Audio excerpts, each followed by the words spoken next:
Good evening, everybody. Welcome to Inglewood Stadium.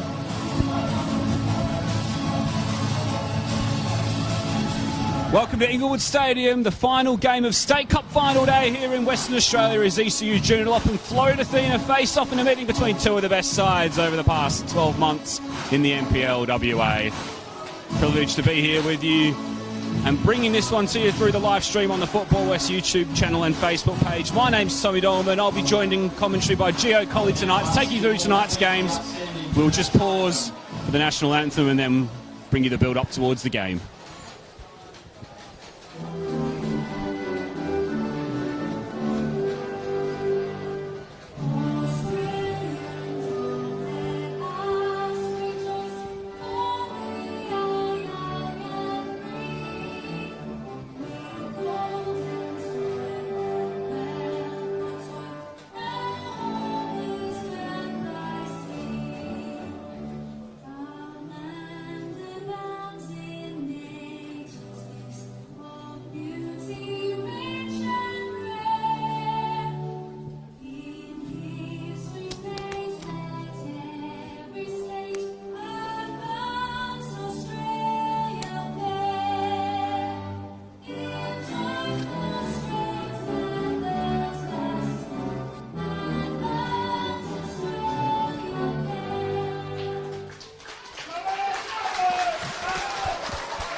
So time to turn our attention to the Men's State Cup final this evening. Earlier today, Bayswater City won in the under-18s final by a 1-0.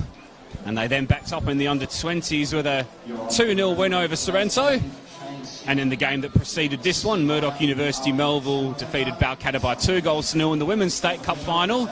2 goals from Tia Stonehill, who was the player of the match, deciding things there.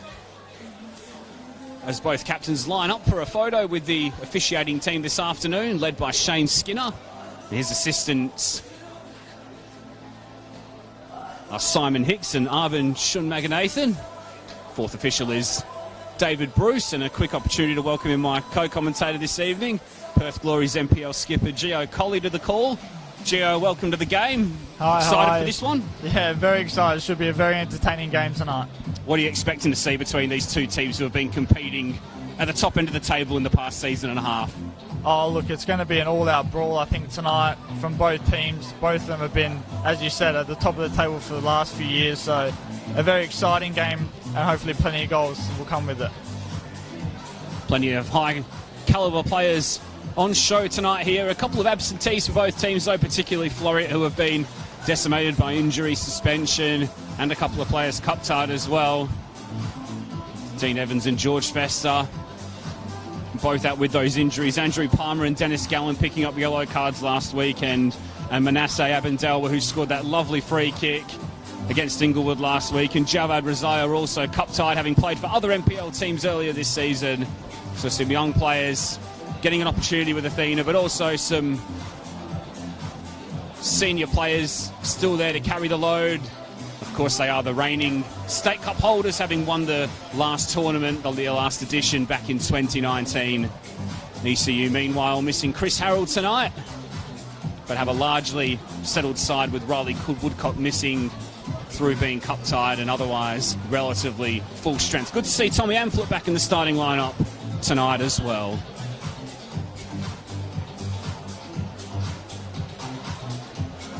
So just about set to go here for Men's State Cup final night.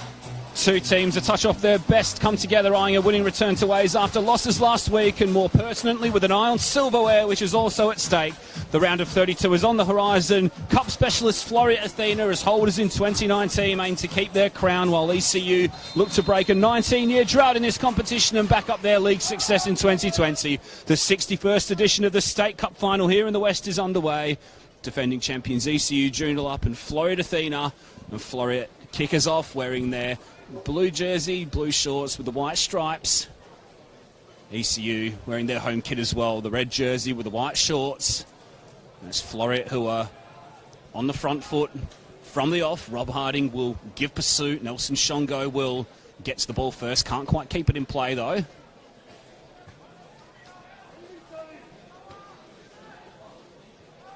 Steele Ball forward from Saldaris, aimed in towards Ambrosio. Harding's header, it nearly ran to McManus at the back post, but Johnny Perkins was able to watch that one wide. So with those absences that we touched on before in the pre-game, Gio, how important is it that these experienced players that are still in this Floreat Athena team really grab the game by the scruff of the neck early? Yeah, look, 100%, especially with Dean Evans being out. It's a very big loss for them. Also Ludo Boy to add to that with injury. The big players in the Floreat side are going to have to step up. Players like Phil Arnold, Nick Ambrosio, Sean McManus. They're going to be looking to grab the game by the neck and lead their team to the side.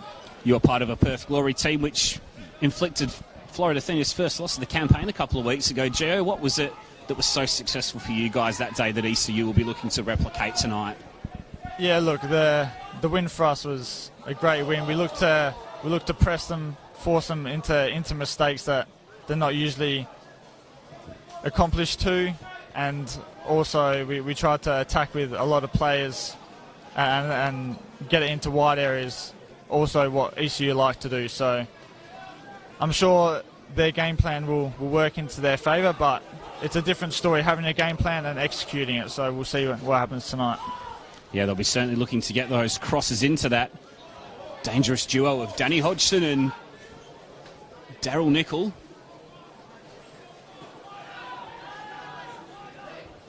Declan Hughes, header from Ben Steele. Here's Rob Harding, who's been on fire in this cup competition this season.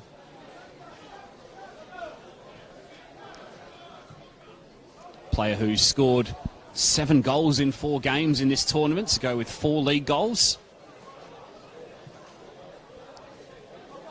Forward it goes from Chris Saldaris, usually plays in the fullback position, a little more centrally tonight with some of those absences we've touched on before. And now McManus will look to drive down this left-hand side. The pullback looks good. It's cut out by Jeremy Shongo, and the central defender should be able to carry this one away, although he's pressurised straight away by Harding, and Floreat will stay on the front foot. Good start for them here, Gio. Yeah, look, their early pressure is very evident. They did it against us as well. They caused a lot of teams problems with their early pressure, so ECU hoping to withstand this and get further into the game as it progresses. Here's Tommy Amphlett. Good to see him back in the starting lineup for ECU. He sets Daryl Nickel away down that left-hand side. He's only got Danny Hodgson to aim for in the middle at the moment, so the cross is put into the body of Ben Steele and behind for ECU's first set piece of the night. Yeah, look, ECU will be wanting to do this quite often, looking to play on the counter-attack. Obviously, Floreat throw a lot of bodies forward, so they'll be looking to sit in and then play off the counter, I presume, tonight.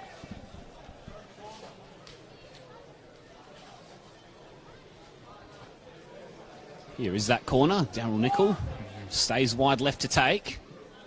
Swings that into the penalty area. Arriving with the header is Hughes, and he went crashing into Saldaris, and Shane Skinner saw that as a foul on the goalkeeper.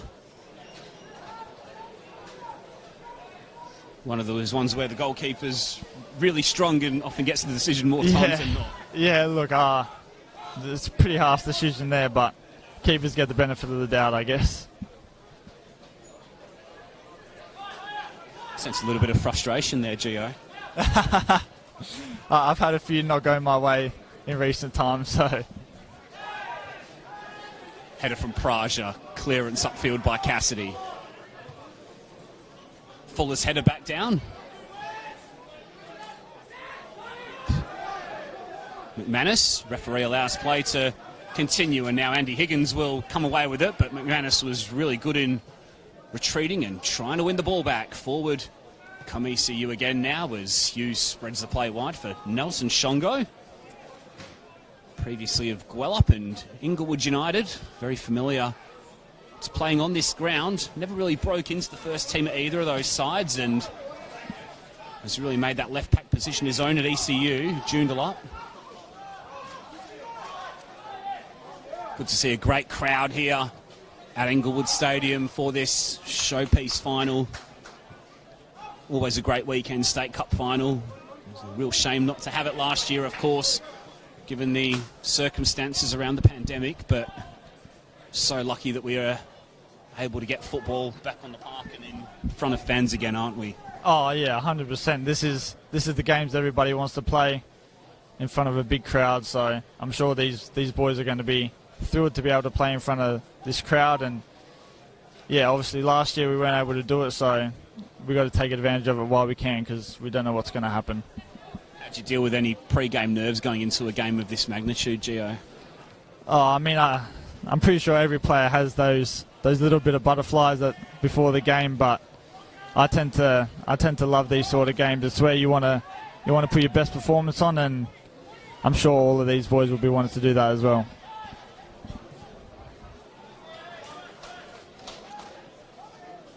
It was Kyle Murray's pass, a little wide of the target there. Kyle Murray once spent time with ECU Joondalup, playing against his former club tonight. Scored his first NPL senior goal against Balcatta a little earlier in the season.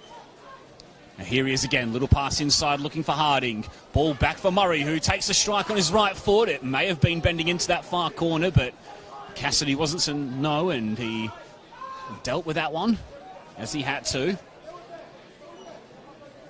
And now Nelson Shongo will look to launch the counter-attack. Just a little 1-2 with Amphlett to try and keep possession.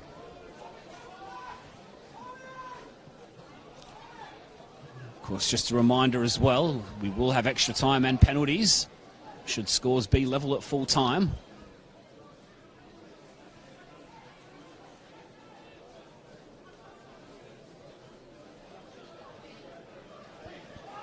Game being played at a nice pace so far. Neither goalkeeper really called into action yet, but it tends to be how it is in the early stages of a cup final in general. Unless, of course, you were watching the previous game where Mum FC scored early on as Prajalets ripped from distance, and Saudaris claims that one pretty comfortably. Good goalkeeping.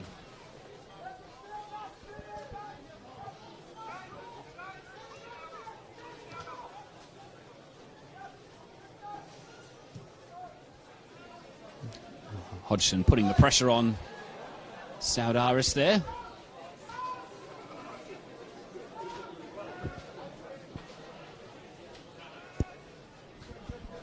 Two teams who started the season in brilliant fashion. Floreat, of course, 12 games undefeated before they ran into Gio's Perth Glory team, and ECU Joondalup also looks really good at the start of the season too. They were certainly the two most outstanding teams of the first 10 weeks of the season, but it's a long campaign and both teams have just wobbled a little bit in recent weeks. I don't think the performances from either have been particularly bad, but they've certainly allowed that chasing pack of finals hopefuls like yourselves and of Perth Soccer Club in terms of the title race to gain some ground. Yeah, look, the league's very close this year. I mean, every game is a tough game. There's no easy teams this year.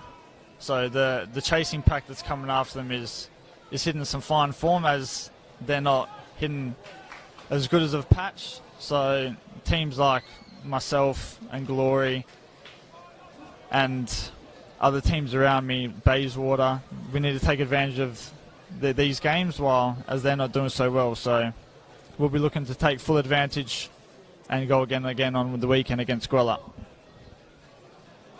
Steals throw. Saudaris comes forward. Amphlett intercepts. And now Nickel will get on the half turn just in front of halfway. Here's Declan Hughes.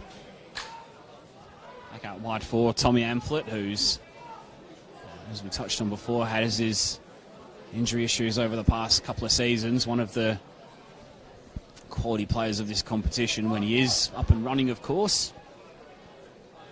Delivered double season scoring totals in 2014, 15 and 16. Former Perth Glory youngster as well, of course, making 29 appearances for them. As Hodgson tries to get busy up front. Phil Arnold does a real good job to break that one down and retain possession for Athena.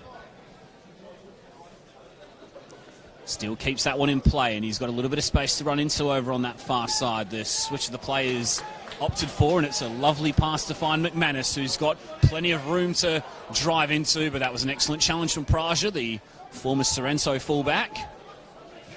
Higgins takes a risk playing out from the back. It didn't do any damage though, and here's Declan Hughes again.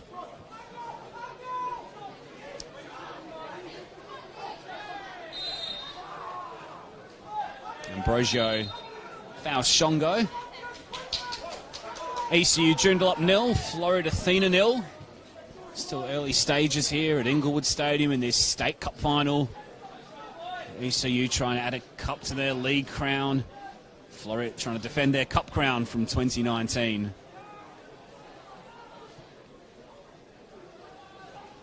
Both teams still trying to find their best in this game.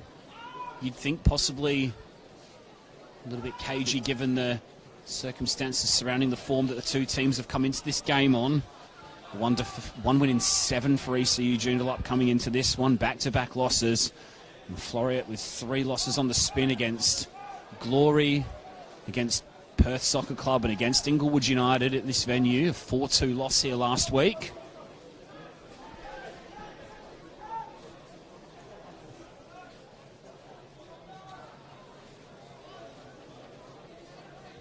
Both teams still just trying to put a few passes together and find their way into this game, Gio. Yeah, I think they're both trying to just figure out what each other are doing. So I think as the game progresses on, we'll start to see some better football. But I think they're both just a bit nervy at the moment and just selling their nerves on both sides.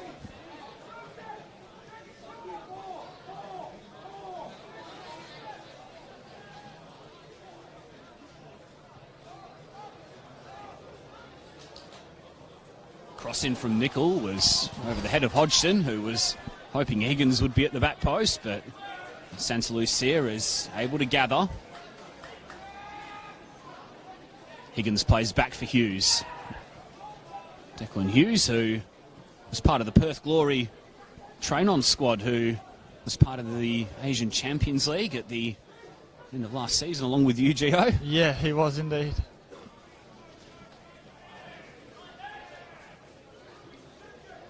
Good to see a lot of the young players getting an opportunity to strut their stuff on a big stage under strange circumstances, I suppose, over in Qatar, but must have been a magnificent experience.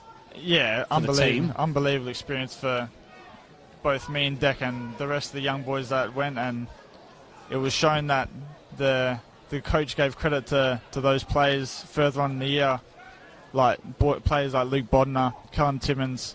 It gives a lot of the young WA boys hope that they're gonna get somewhere further in the future with their hometown club. Bodner and Timmins, of course, both title winners at ECU Joondalup in 2020.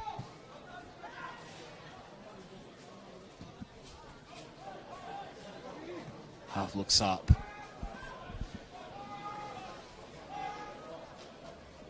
Here's Phil Arnold, who was, of course, the hero back in 2019, scoring the winner in that State Cup final win at Dorrien Gardens against Bayswater. A game that Athena won by 2-1. At the time, that was their second State Cup in 4 years, having won the 2016 edition as well. Late winner from John Steins there against Coburn on that occasion.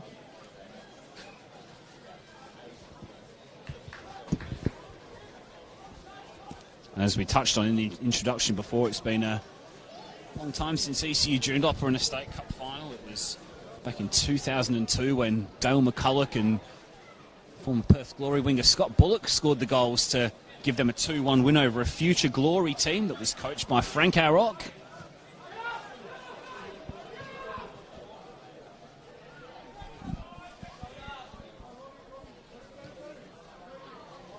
'61st edition of the Cup here, of course.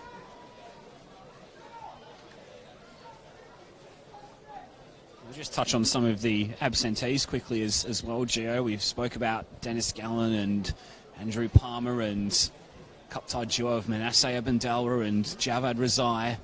George Fester injured as well, but also Dean Evans, who you shared the gold medal award with last season as the player of the season. Obviously, a player for you as well that's been a bit of a mentor. You've spoken to me before about him being a mentor for you as a player as well. How much of a blow is it, and how much influence does a player like Dean Evans have on this team and game?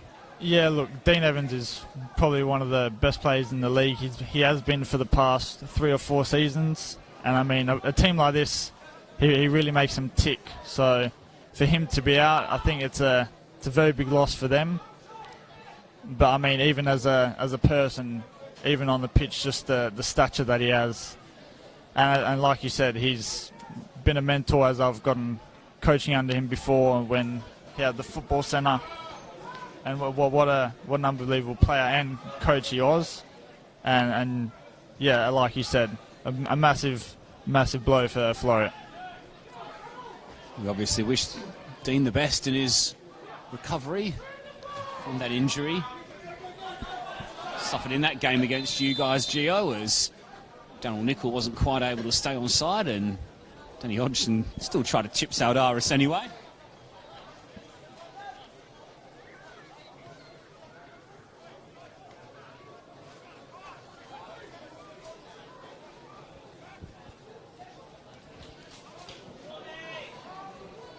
These sides have never met in the FFA Cup in its current form.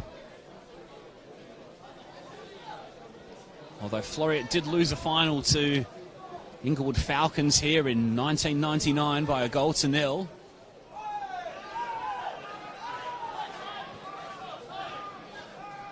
Floreat also beat Inglewood 9-2 in the semi-final here back in 2016. That was quite a staggering result. I remember seeing that one when it came through and almost had to double check to make sure there wasn't an error. Just goes to show the consistency that they've put up over a number of years and how well they've been playing with this experienced side who've stayed together. Yeah, they're a very well drilled team. Obviously, the players have been together for a long time. But that's amazing to hear a 9-2 result in a semi-final. You don't see that very often. Yeah, that one certainly wasn't a cagey affair. unlike this one, which has seen neither goalkeeper really had to work so far in the first half of this one. ECU 0, Floreat Athena 0. Football West YouTube channel and Facebook page this evening. Tommy Dolman and Gio Colley in commentary with you. Wins in the 18s and the 20s for Bayswater. Mum FC by 2-0 as well in the Women's State Cup final. The fourth of this quadruple header. Been a great day of action so far, and thankfully the rain has largely stayed away so far this afternoon. I think on that note, it's helped the pitch out a little bit, stay intact. Otherwise, we would have been seeing a pretty rough pitch for this final game tonight. Yeah, it certainly would have been a challenge, but well done to the Inglewood ground staff. The staff puts the ball into the area. Amphlett will try and latch onto this. Jesse Fuller steps in and clears away, and now it's Nick Ambrosio who's dribbled away from his marker. He's all on his own though, so he's got to do it himself or wait for the support to arrive. It does now in the form of McManus, who's loose on this left-hand side. It's McManus who goes outside and drives at goal, and he didn't quite get the connection he desired, and Johnny Perkins was able to field pretty comfortably, and now Prage's releasing ball was a little heavy for the chasing Darryl Nicol. Action at both ends there. Yeah, you can't complain. It's all of a sudden just come to light. I said at the start, both teams are feeling their feet, trying to work their way into the game, and I think the sparks just ignited, so hopefully it gets very much more entertaining.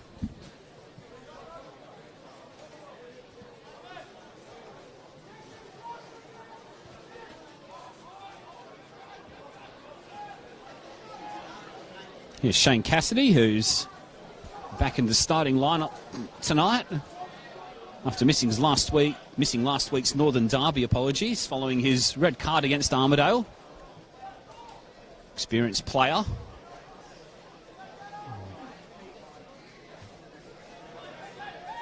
joined from Sterling Lions with skipper Johnny Perkins. Both of those two with a great relationship.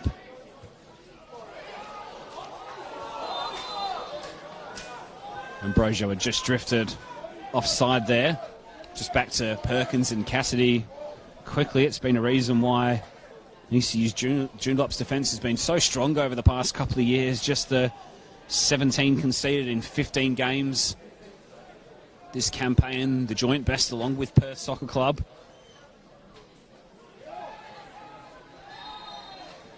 Incidentally, Florida third on that table with just the 19 goals conceded.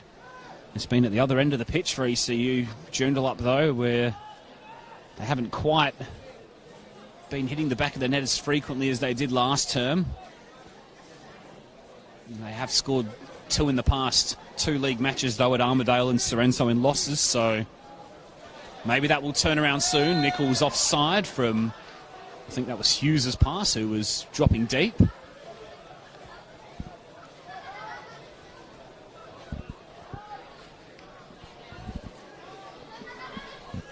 What do you think is going to be the key to breaking this game open, Gio?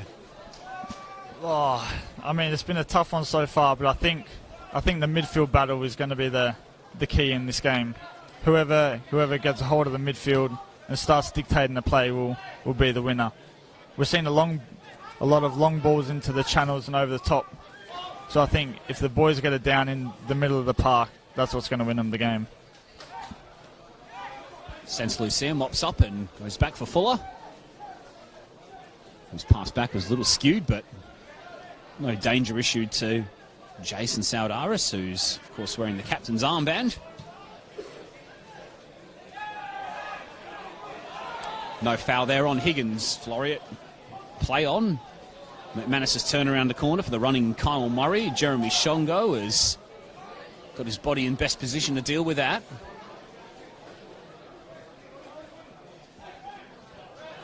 Hodgson, ECU's top goal scorer this season, and obviously the reigning Golden Boot winner with 17 last campaign, the number on the back of his shirt.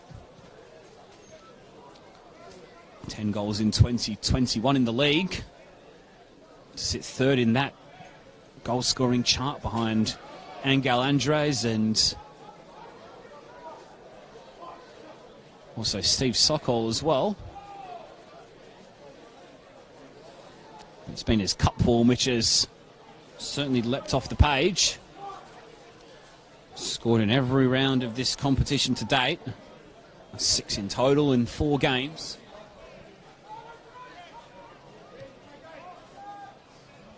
Not really had a sniff just yet though, as he's beaten to the ball by Saudaris, and into touch it goes.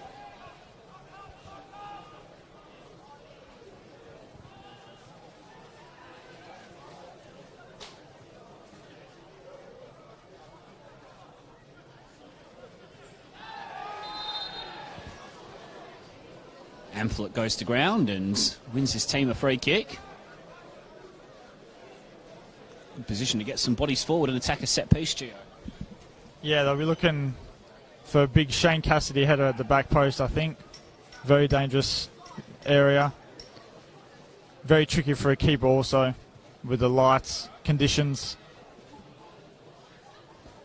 Yeah, those floodlights are an additional element to contend with. See how this set piece unfolds. Cassidy's certainly making his way towards that back post area. 4 other ECU Joondalup players join him on the edge of the area. It's going to be Andy Higgins or Daryl Nichol to swing this one in.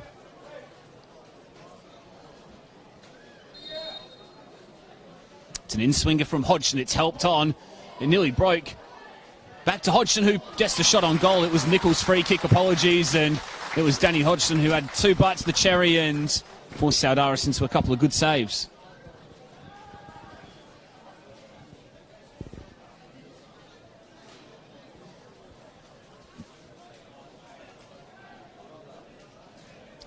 Floreat substitutes just beneath us, preparing to do their first half warm-up.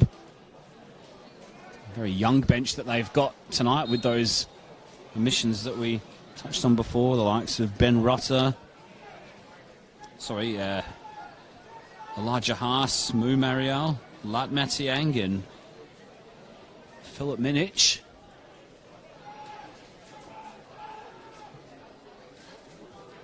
It was Ben Rodder, Joe Pollard, Danny Douglas, Jason Petrie and Oscar Malfiore on the ECU bench tonight.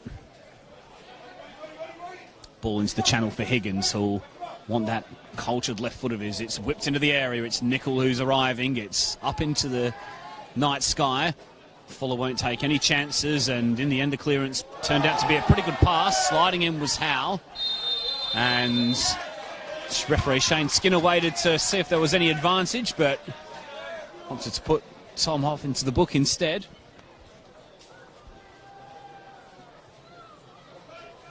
Foul that just halted that counter-attack potentially. Yeah, I think it was a pretty smart tactical foul there, but well done from Sean McManus. Got a little toe in before Tom Hoff could get to the ball.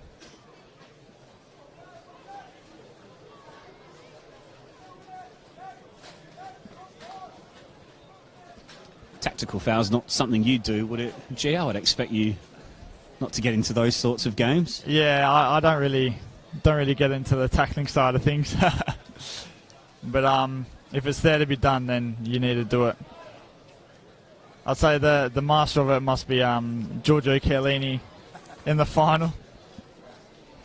Yeah, we all saw that shirt pull on Bukayo Saka. A little bit too soon to be bringing up that cup final, though, from myself personally. So we'll quickly move on and let Floreat get us restarted with a free kick, which Jesse Fuller's walking over to take.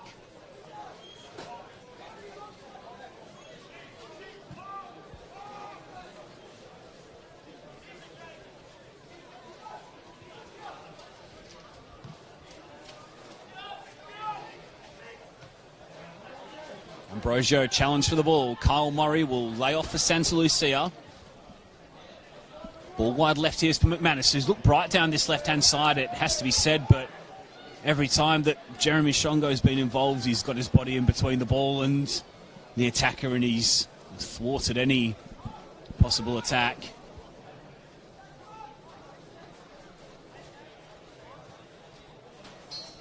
So that crowd of supporters behind the goal to the left of your screen, no doubt preferring to be in close proximity to the bar than up in the stands where we are in the commentary position. Great day here at Inglewood with the 4 cup finals. Great crowds in throughout the afternoon. Always one of the highlights of the years for me personally. Real privilege to come and do these games.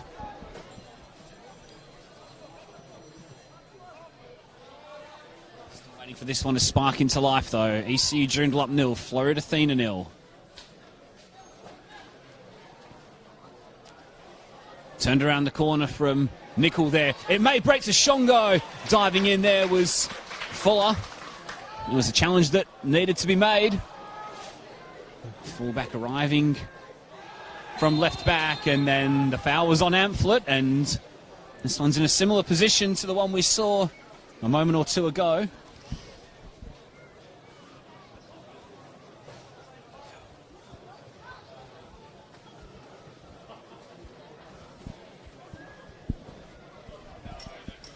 I think not a bad tactic here would be go for a shot cross, as some coaches would call it.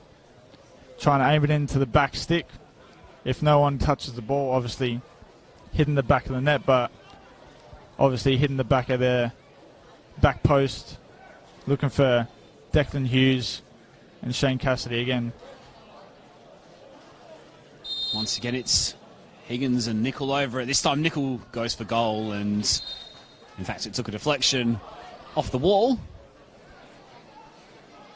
And ECU will get another chance to whip in a dangerous set piece.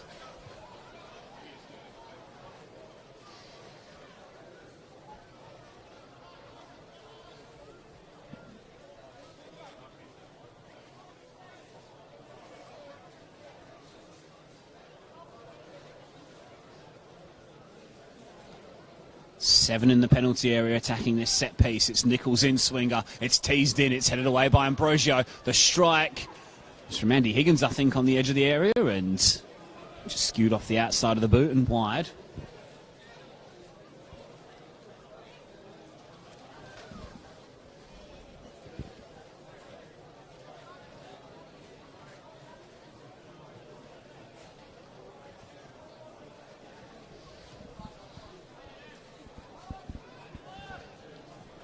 Just a little lull from the crowd at the moment. Perhaps just a little bit of anticipation as we wait for that first real moment to get the fans off their seat. Best chances of the half have come from Sean McManus at one end, who shot straight at Perkins, and then Danny Hodgson also forced Jason Saudaris into a save at the other end. Not a lot else has happened otherwise. It's been tight, it's been tense, it's been cagey. And given their absentees, that's something that probably suits Floreat a little better, as the ball over the top. Harding will try and latch onto that. He does so. Rob Harding will pull back. He couldn't quite keep it in play, though, and ECU will escape with a goal kick.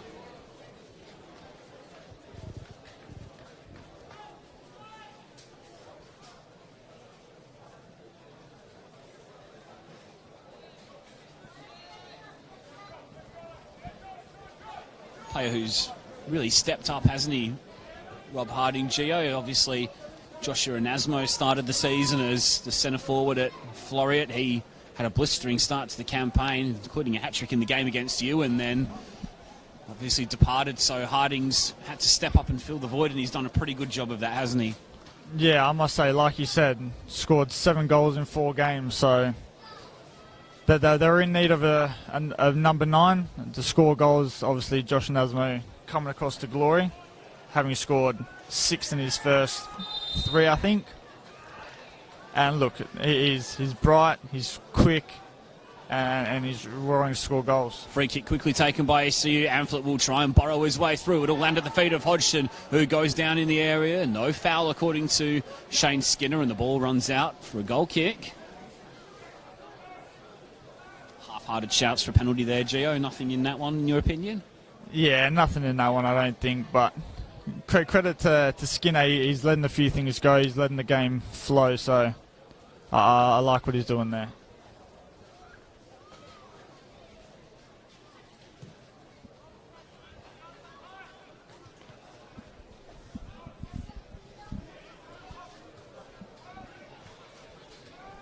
Here's Ben Steele. Surging forward. Cross was a little wayward and behind the goal in the supporters. A few too many Weet-Bix this morning, I think.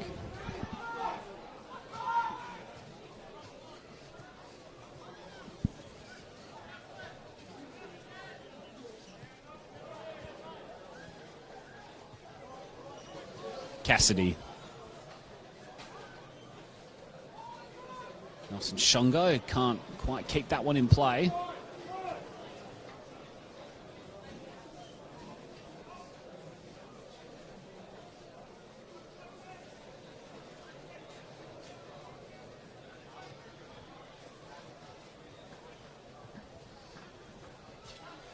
Murray.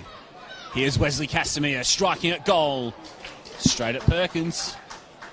Youngster Wesley Casimir, and down on the ground is Jeremy Shongo, who was perhaps caught slightly by the follow-through of Casimir when he was striking that ball, and unfortunately looks as though he's going to need a little bit of attention.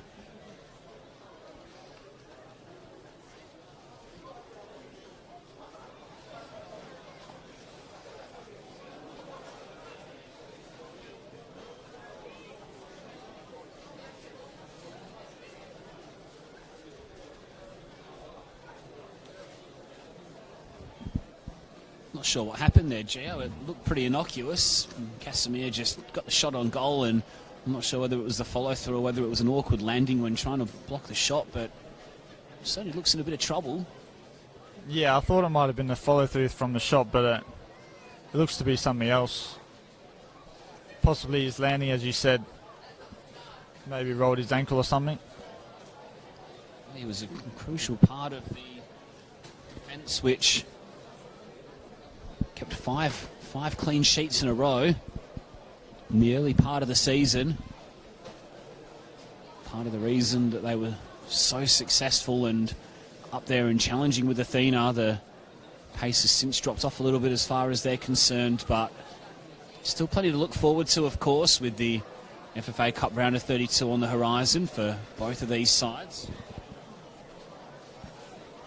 ECU Joondalup will play against Adelaide Olympic, and Floreat Athena will face A-League opposition in the form of Adelaide United. So 2 good tests there, interstate tests for our local sides, and also good to see that they're being played here in WA as well, Gio. We hope the football community certainly turn out in their numbers like they have tonight to get down and support it.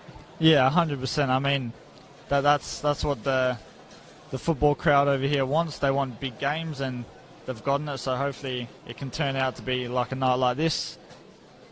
And yeah, I've been in the same position, obviously flying over when Bayswater were in the FFA Cup. It's a awesome cup to be in, and both sides will be looking to go into the next round to progress. It's something a little bit different, isn't it, Gio? It's one of the things that's been a really good part of the local game, hasn't it? Just bridging that gap between the grassroots and the A-League sides as well. Yeah, 100%. It gives clubs like these more emphasis on getting to the finals, because they know that there's something else after that, facing a bigger opponent like an A-League team. So it's a real shame to see Jeremy Shongo being helped off by his teammates here. Kenny Lowe hasn't prepared a change just yet, but I'd be surprised if we don't see one imminently. Shongo just been seated, and that's a real shame, particularly in a game like this, to go off so early in it. But it's an opportunity for young Oscar Malfiore to come onto the pitch. Replaced by number 14, Oscar Malfiore. Malfiore is a player who's played mainly at under 20 level this season. Possibly didn't expect to be required this evening, but needs must, and a wonderful opportunity by extension for him to impress as well. As part of that reshuffle, by the way, it looks like Tom Hoffer's slotted into the centre of defence where Shongo was, and Jakob Praja has now moved into that holding midfield role, vacated by Howe. Let's see how that pans out. McManus takes the strike on early, and Perkins is able to watch that one wide.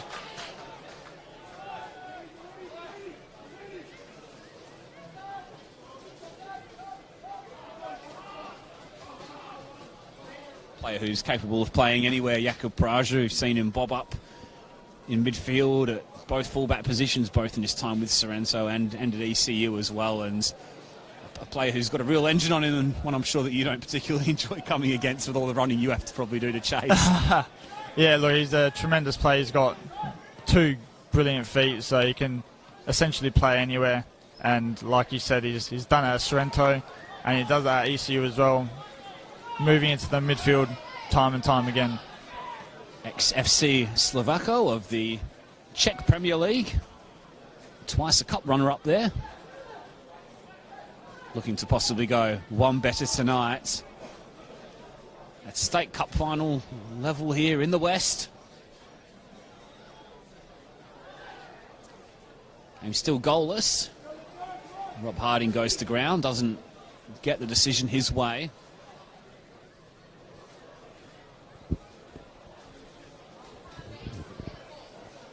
Steele stepping in. Hughes did the same thing. Now Praja. Will it work its way through to Hodgson? Not quite.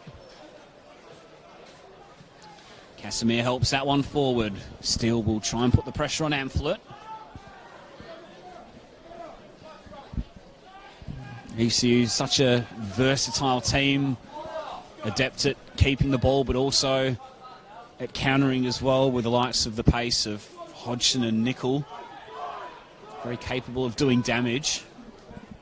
Yeah, look, the formation that they play is a very confusing for an opposition team to cope with. Malfiore's latched on to Higgins' pass here. The cross is stood up to the back post. Steele's got a head ahead on it. He does so. It may break to Hodgson. It is rolled back for Hughes. Floreat get numbers behind the ball for the time being. It's pushed out wide to Amphlett, who will drive inside Steele. Still going Amphlett, pulled across goal and gathered by Saudaris.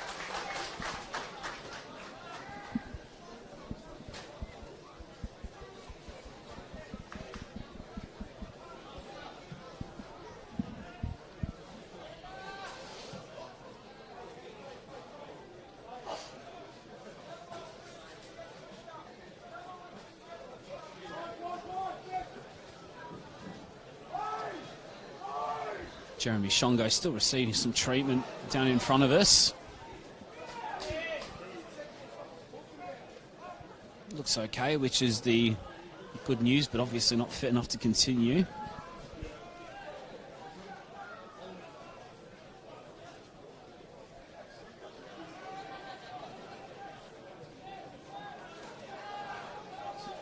Hoff. Lifted over for the run of Hodgson. Fuller can hook away. And now Ambrosio will try and help it on for Harding to get his skates on, but Nelson Shungo is able to match him for pace.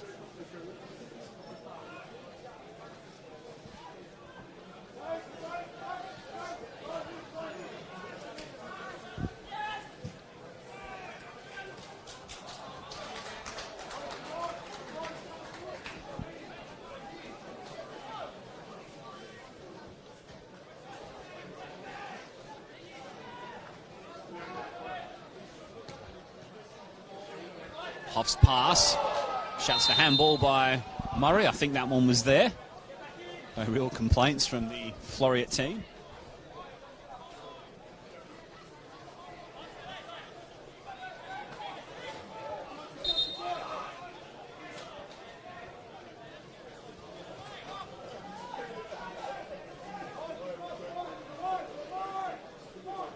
Cassidy. Hodgson. Andy Higgins. Amphlett. Tried to pick the run of Daryl Nickel. Murray. Ambrosio. Did well to maintain possession. Steele should be able to keep this one alive. He does. Safety first approach is taken. Hodgson certainly won't give up the ghost, and that pressure was worthwhile because it forced the turnover, but Amplett's pass for Nickel wasn't quite on point.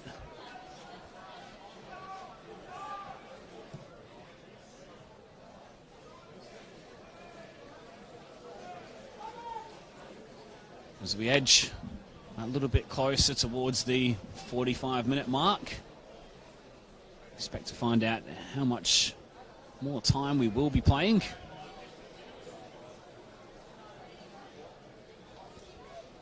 I suspect there'll be a fair bit of it after the delay with Jeremy Shongo's injury.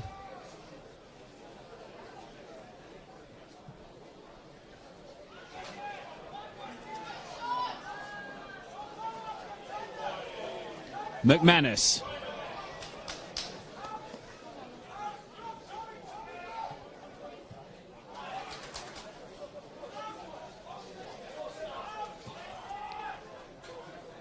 Higgins' ball. Lovely pass from Andy Higgins to pick out Amphlett, who will look up and play into the feet of Hodgson. Declan Hughes is under pressure from Rob Harding.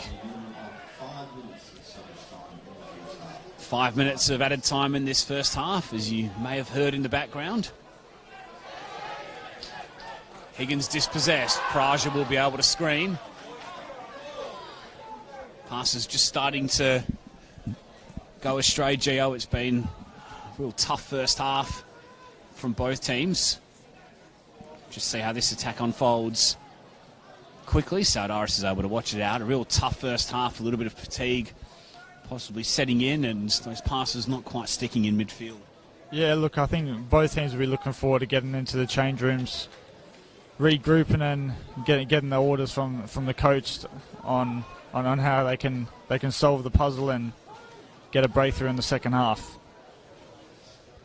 Been a very tactical battle so far, that's for sure. And as you say, Gio, just all about finding the right pieces of that puzzle and putting them in the right places.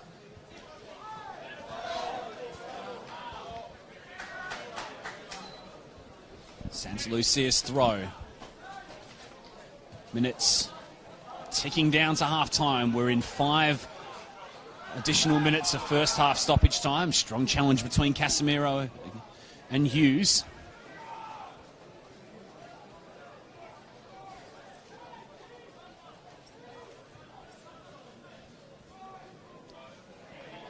Shongo just waited for the pass to arrive from Praja. It was a poor decision because Floreat were able to turn it over. Steals ball into the feet of Harding. It's Rob Harding striking!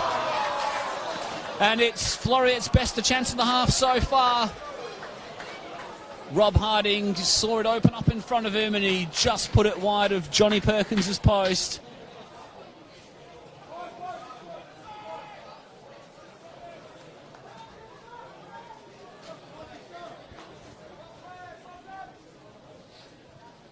Chances as clear at that as that are few and far between. They don't come around often. That could be an important miss for Floreat. What a time that would have been for them to score right in the shadows of half-time.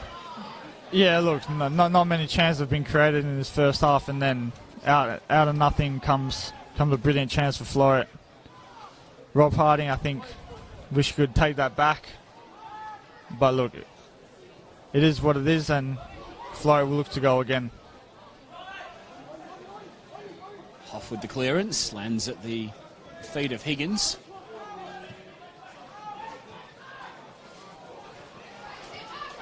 Little reverse pass from Santa Lucia is brilliant, and Brojo's curler just wide of the post. Chances suddenly coming like London buses now for Floreat. 2 big ones in the shadows of half-time, and they're not quite able to get either on target, Gio.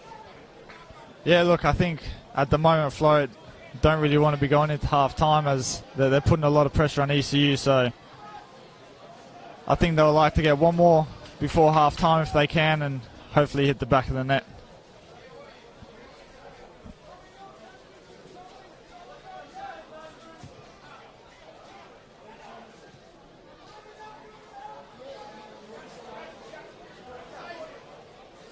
Shongo did well to keep his feet there and win the battle against 2 Floreat players. Quick final thoughts on this first half, Gio. Who do you think shaded it in this opening 45 minutes? As we'll just wait for this one to unfold. Sorry. Still was able to clear away. Thoughts on the first half, Gio? Oh, I think it's been a pretty even game up until this point, besides the last 5 minutes where Floreat looked like they could have pinched a goal. But the first half has been pretty even for me. I don't think either team has created that many chances, as I said, besides the last 2 minutes. So I'm excited for a good second half and hopefully a goal or 2 coming as well.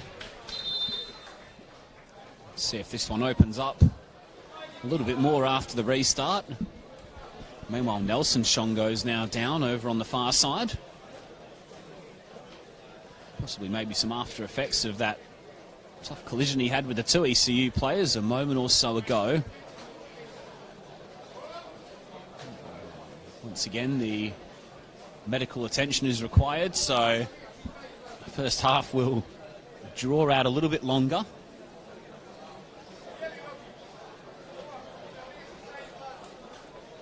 Who do you think's the happier of the 2 teams to go into this game, into the break at 0-0?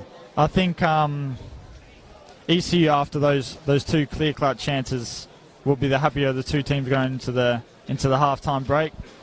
But the same again, Danny Hodgson had 2 bites of the cherry, inside the Floreat box. So still nervy moments for both sides. I think you might be right there. I think given the way that Floreat came into this one with their 3 losses in a row and their injuries and suspensions and cup-tied players, they would have been happy for a tight game, but perhaps with the way those 2 chances came right at the end of this first half, it may just be ECU that are happy to get through unscathed.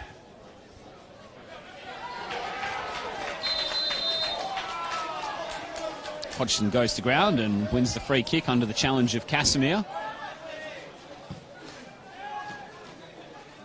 Higgins gets things moving quickly. Is there time for one final chance for either team? No, there isn't. A tight, tense 61st edition of the State Cup final here at Inglewood Stadium. Goalless at the break, ECU Joondalup 0, Floreat Athena 0, the 4th of 4 cup finals this afternoon here in the Western Inglewood Stadium. Not a lot really to speak of for the most part of that half. The best chances came from Sean McManus and Danny Hodgson early on, but then 2 massive moments for Floreat at the end of that first 45 minutes. Rob Harding and Nick Ambrosio both putting wide of the mark, and those misses mean that the deadlock is still yet to be broken, and looks like we're set for a tight second half to follow as well. Half-time here at Inglewood Stadium, ECU Joondalup 0, Floreat 0.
Welcome back to Inglewood Stadium. State Cup final action here in the West. First piece of major silverware this season. After Inglewood won the night series, ECU Joondalup or Floreat Athena will be looking to lift this cup this afternoon. Possibly get their back half of their seasons back on track.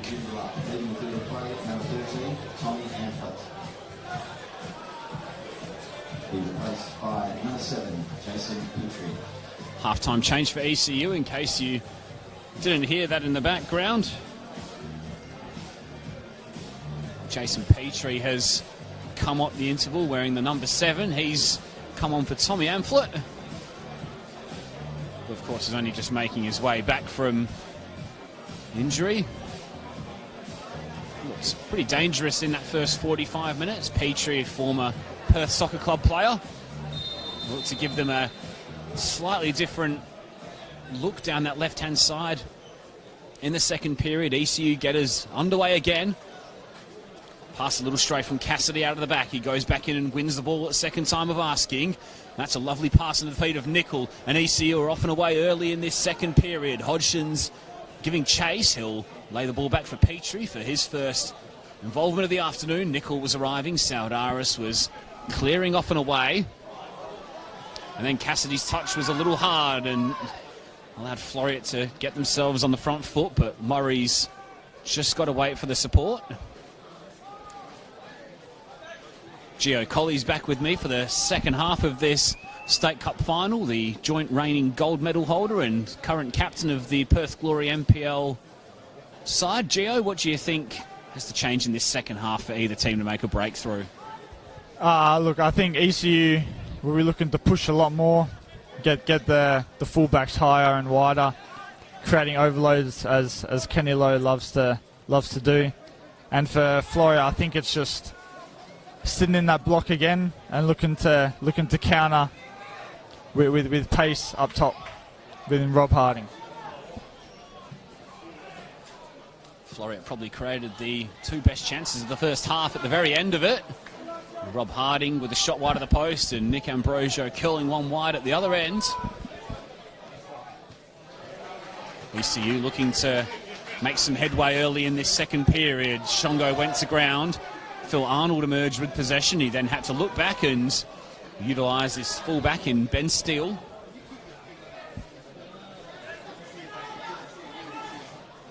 Petrie. Now Shane Cassidy.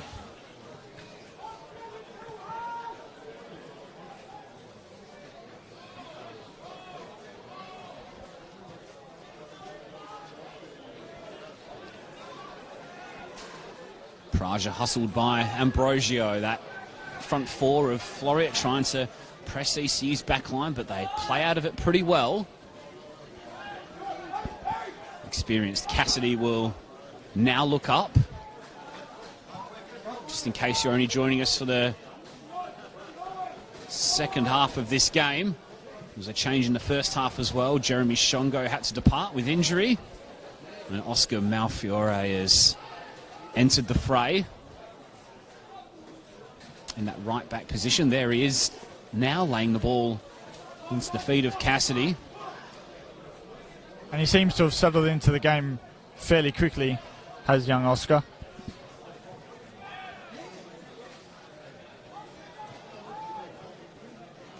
Certainly hasn't looked out of place in the short time that he has been on the pitch.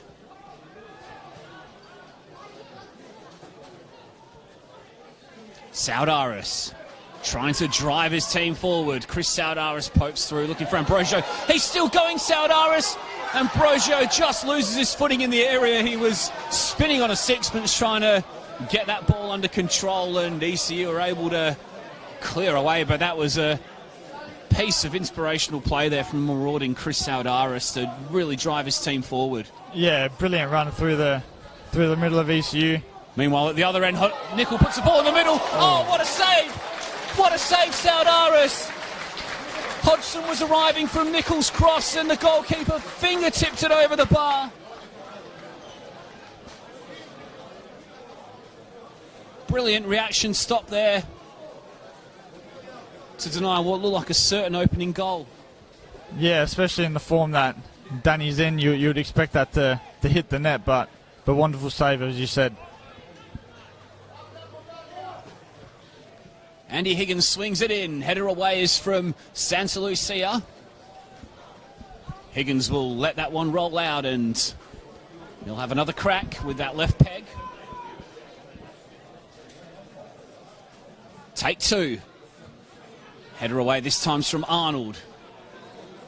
Forward it goes from Praja, helped on by Cassidy.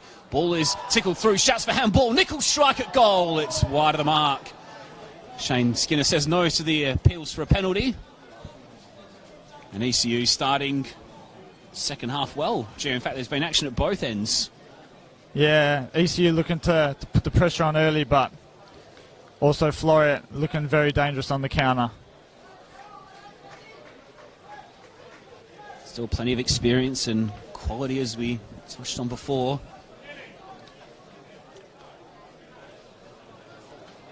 Floreat Athena, of course, won the earlier season league meeting between these two sides by 2-1. Chris Saudaris with a pair of goals in that game. Both headers from a set piece after Luke Davis's opener. And he was trying to drive his side forward and create an opening spark once again. In fact, the last 3 league meetings between these two teams have ended 2-1 in the favour of Floreat Athena. And it's a 4th game that ended 2-1, considering that ECU won the previous game by 2-1. So 3 goals in each of the last 4 games in the league between these two sides. They've never met in this current version of the FFA Cup, as we touched on before.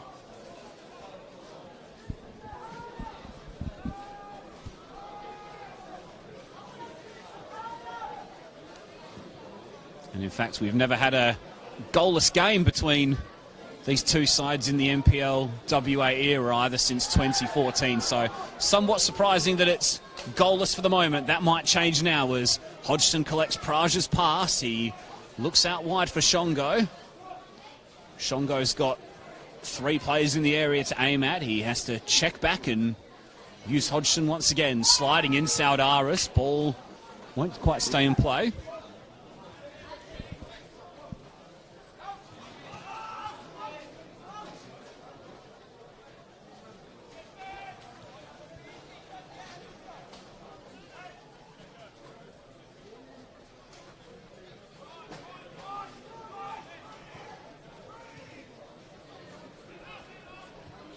Arnold will look wide to try and get the switch going. The race is on between Malfiore and Santa Lucia. It's the latter who wins out, and now the ball's played forward for McManus, who crosses a deep one. Ambrosio will try and reel it in.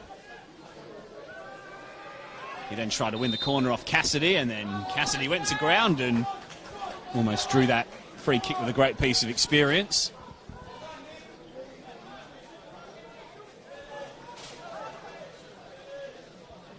Low urging his team to get things moving quickly. Coach who's done a marvellous job with ECU since he arrived at the start of last season. 5 years of head coach as head coach at Perth Glory, of course, in the A-League. Also Socceroos assistant to Graham Arnold for a spell as well. Now, if Harding can keep this one in play, he's got a chance to look up and pick a pass here. McManus was arriving. The pass was a little short for Floreat Flyer, though.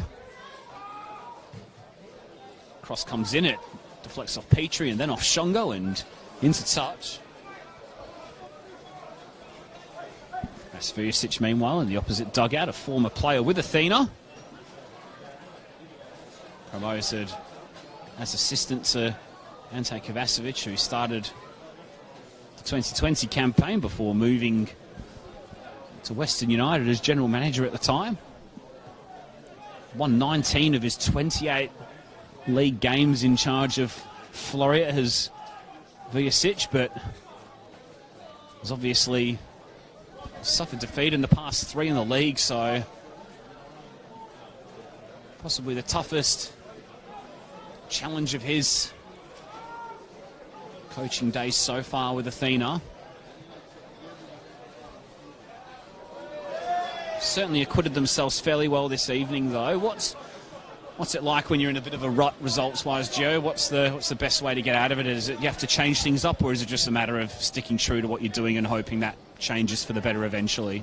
Oh, look, I mean, you always have to trust in the coach and the way in which he wants to play, and you just have to trust the process. And you might have to go through a bad patch, but you just have to stick to it, and eventually I'm sure you'll get out of it and get some wins on the board.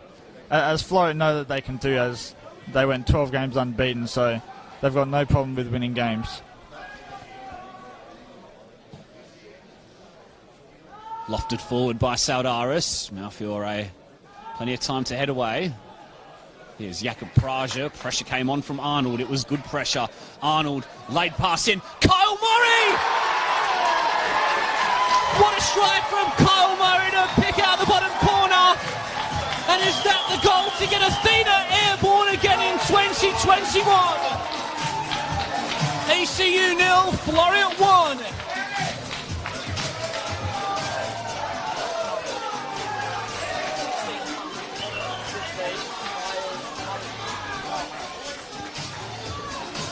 Floreat Athena goal scored by number 16, Kyle Murray!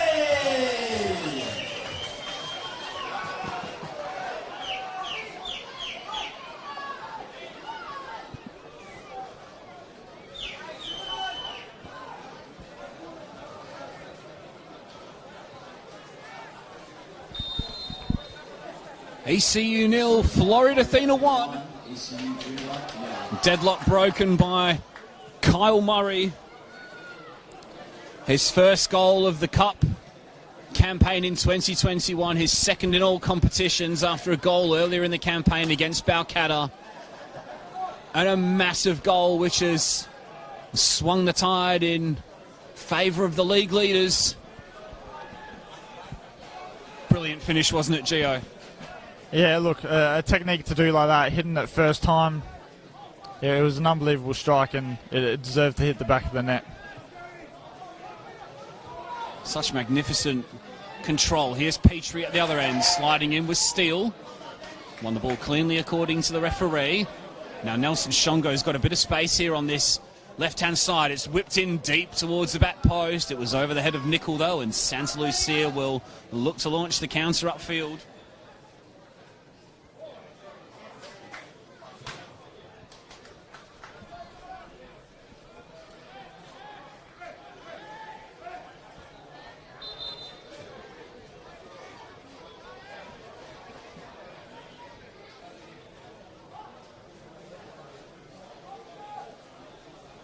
Floreat with a player down behind play here, Jer. Not sure if you saw who it was. I think it's Ben Steele who's down on the ground. Yeah, it looks to have gotten a knock from when that ball came in from Nelson to Shongo, I think. Young fullback who doesn't necessarily start every game for Floreat, but has been pretty dependable whenever he's been called upon. Ex-Southwest Phoenix and state under 16 rep as well. Yeah, look, he's a big boy. He's good in the air. He's pretty athletic, so when he needs to do a job, he's a good substitute to put in there. McManus's ball forward, trying to pick up the rebound. It's Higgins who will lay it back. Pass into the middle was a risky one from Malfiore. It allows Arnold to latch onto it and drive forward. Still going, Phil Arnold shouts for handball against the attacker. Referee allows play to continue. Hodgson just left it behind, and that allowed Saudaris to come in and claim the ball.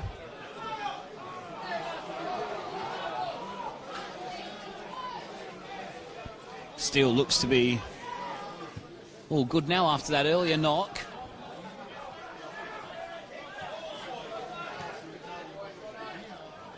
ECU 0, Floreat Athena 1. Kyle Murray's goal, the difference so far.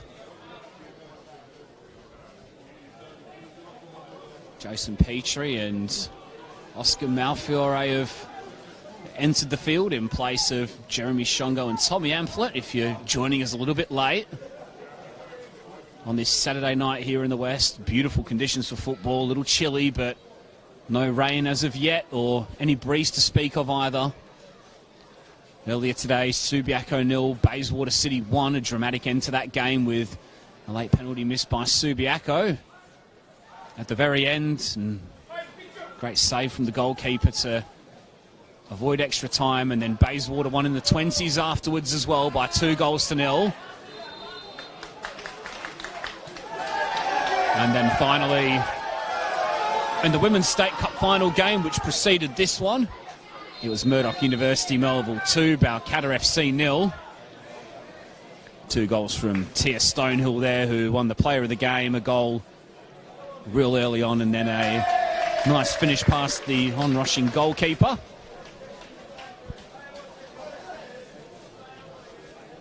Declan Hughes going into the book there for a little bit of frustration. Yeah, I think it was because they didn't get a call before the foul that was committed by Danny Hodgson, so a bit of frustration lashed out there. You know Declan well from time in the Perth Glory squad, the Asian Champions League at the back end of last year, Gio. We'll come back to that in a second. McManus can't keep it in play. He's a combative player, all energy. Doesn't shirk the opportunity to get stuck into a challenge either, does he? Yeah, look, he's a great player, technically very well, and obviously doesn't like getting into a tackle or two. Had stints with him at Bayswater as well, so I've known him quite a while. So that's right. He did have that year at Bayswater as well, prior to returning to ECU.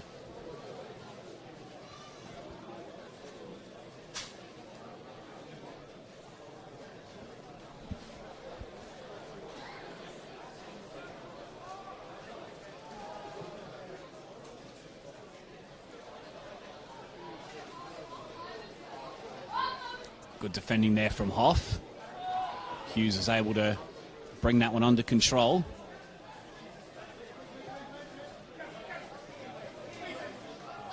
Petrie, wider for Shongo.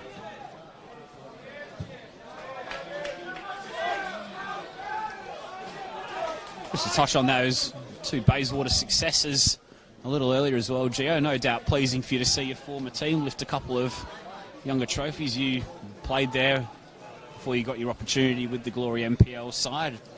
Constantly developing good young players there, aren't they? Yeah, look, it's great for the club to obviously win the 18s and the 20s. I've done that in the 20s myself, so I know the feeling, but I'm sure the club's very happy. Obviously, could have had all 3 in if the first team made it, but I'm sure they're happy with 2 out of the 3. You can't complain with that. And no doubt a lot of those players will be hopeful of seeing some first team minutes. Perhaps as the season unfolds, if Bayswater's race for the top 4 doesn't quite materialise as they'd hope. Free kick quickly taken by Higgins. It's into the feet of Nicol, who gets to strike off on goal. It was steered over his own crossbar by Steele. Yeah, Bayswater being very unfortunate this year with injuries and players leaving, and they've obviously yet again played young players, and they've done a fantastic job, and obviously they're looking to contend for the top 4.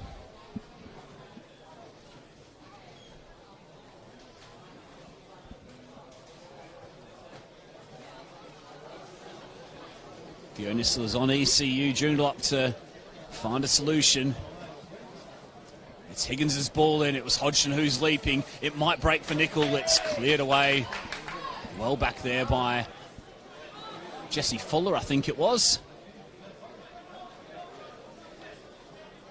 Fuller, of course, who won the Stan Lazaridis medal for the player of the 2019 Cup final. It's great to see Stan here again this evening as well. I saw him a little earlier on. He'll be down pitch side, I imagine, presenting the Best on Ground award.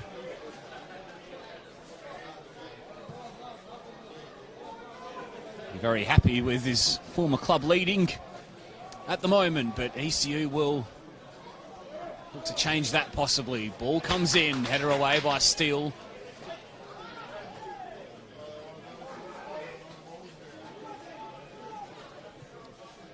Hoff switch the play. He seeks to pick out Shongo.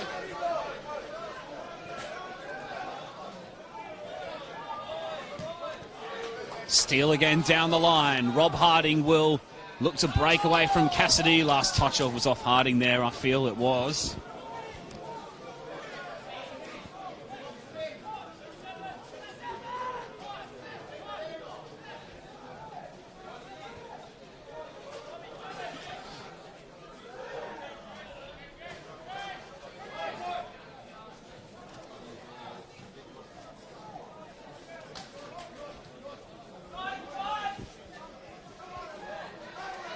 Possession turned over in midfield again. Kyle Murray sliding in there was Praja with what looked to be a pretty obvious foul.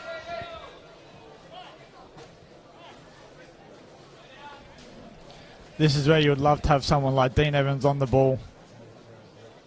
Set piece specialist. One of the best strikers of a dead ball in the division, no doubt about that. Instead it will be the goal scorer Kyle Murray who stands over this one, an in-swinger. No problems with his striking of the ball if his finish earlier is anything to go by. And what can you do here when trying to pick out a teammate? Murray's ball is a deep one, arriving late with Steele, and I'm not sure whether the fullback got there or not, but it was possibly a little heavy anyway.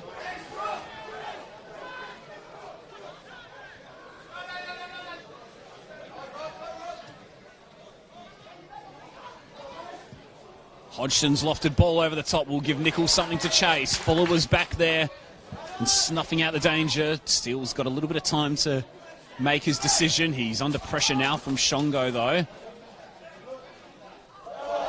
Fuller with a lovely piece of calmness at the back, not once but twice, skipping through the ECU press with real nonchalance. And now Kyle Murray adds a little bit of stardust to the Floreat attack, but play breaks down. Shongo was coming back from an offside position.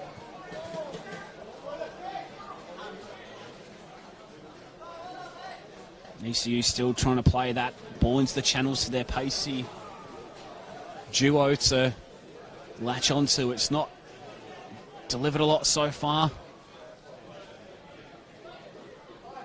Possibly aside from that magnificent save from Saudaris, which was tipped over the post when Hodgson was bearing down on goal.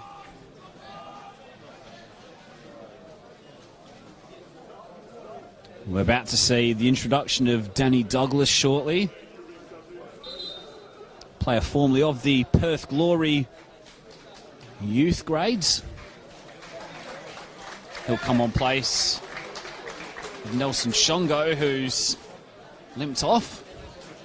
Made his way back slowly a moment or two ago. Obviously not suited to continue.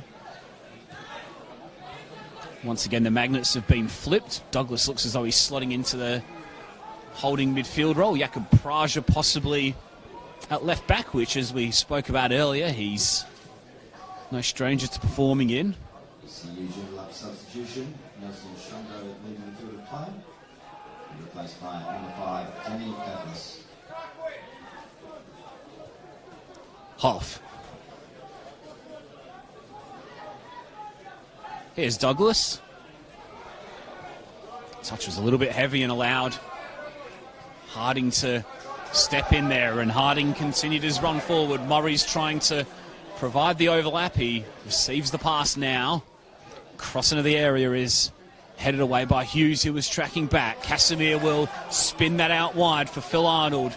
3 to aim for in the area. Arriving was Ambrosio off the post. Gilt edge opportunity for Athena to double their lead. The cross is a peach from Arnold. And now Hodgson will drive. Fancied his chances, over the bar it went.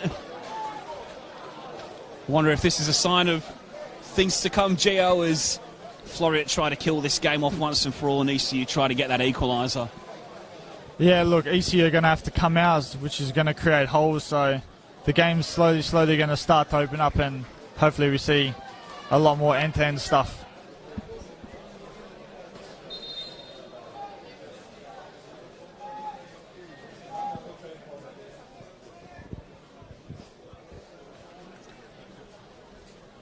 Past the midway point of this second half. ECU 0, Floreat 1. Kyle Murray with the game's only goal so far.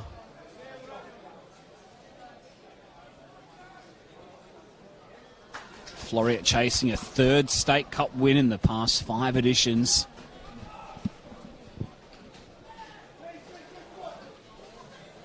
Would be a heck of an achievement given the absentees that they've had to deal with. Hodgson will try and change that, but didn't catch that strike anywhere near as well enough as he'd like, and now Saudaris will try and eat a few seconds off the clock, a little bit early to be doing that perhaps.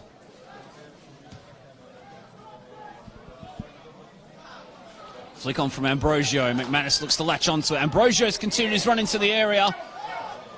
And sprawling and jumping on the ball there was Perkins.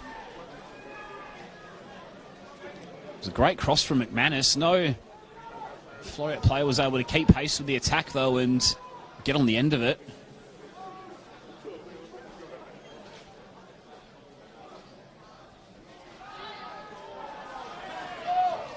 No foul on Daryl Nickel there. Santa Lucia has had a good game at left back. Long ball was an accurate one, and Floreat will try and exchange passes once more.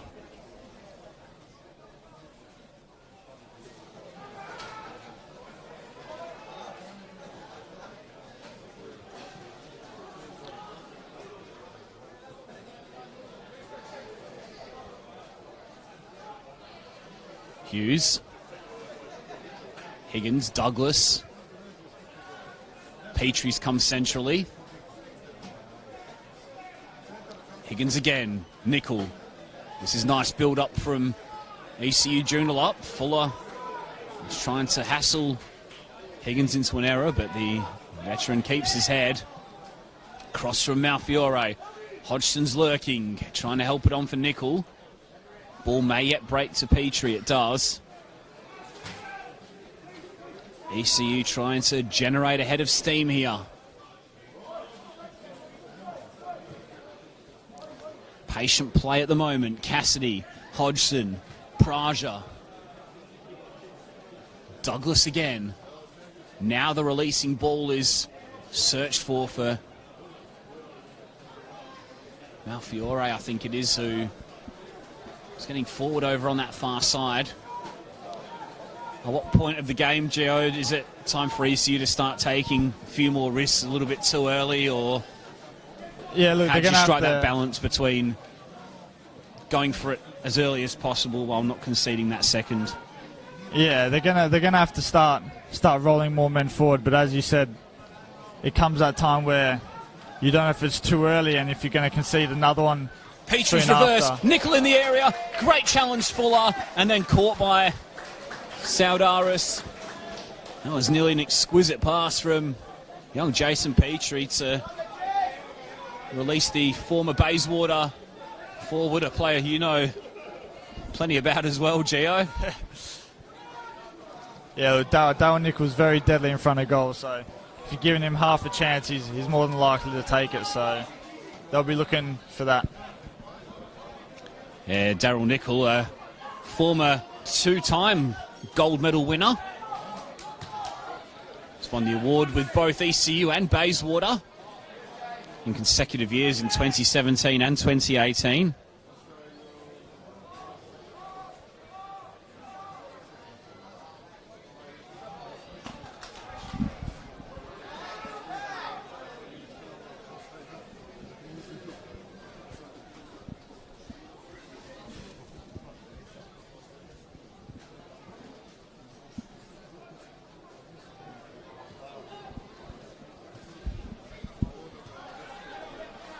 Arnold. Lifted over the top. Header is away from Malfiore, who's done a pretty good job at the back so far.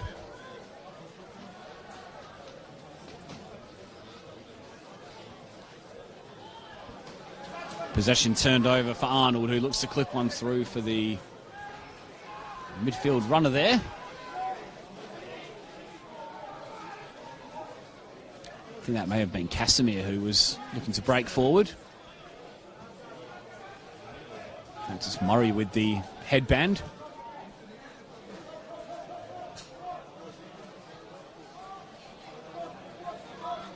Nickel. Cross into the area. Hodgson arriving. Saudaris takes no chances. Corner kick.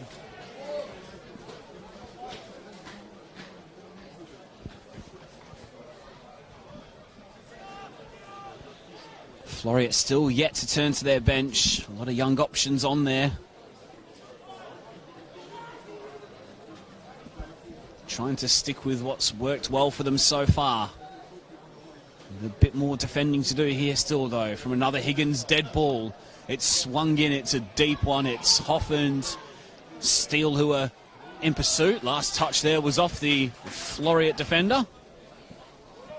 And that will allow Nickel to come over and take the corner from the other side.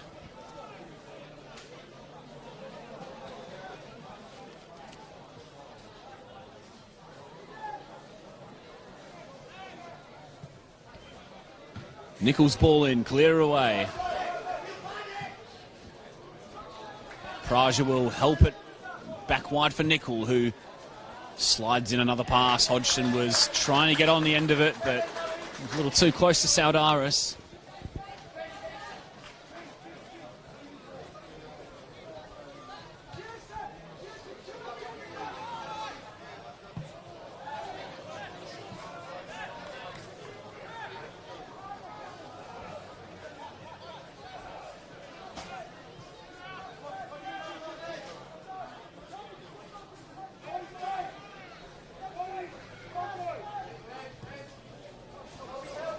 Forward by Hughes. Praja's header. Steele with a determined piece of defending to beat Hodgson to the ball.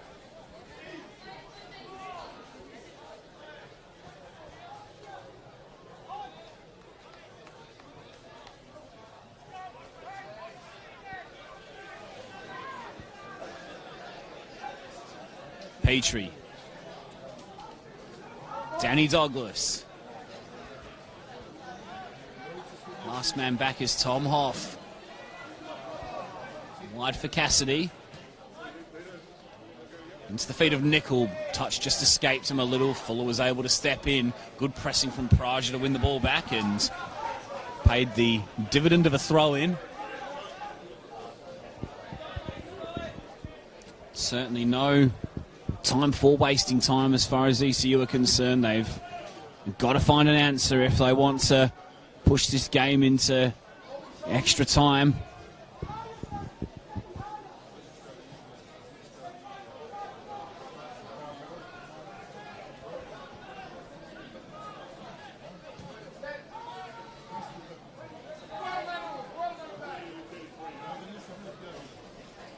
ECU fairly patient at the moment, Gio, but Floreat keeping their shape really well and not rushing to press just yet. Yeah, as I said, Floreat will look to stay in this block as they're very good at there.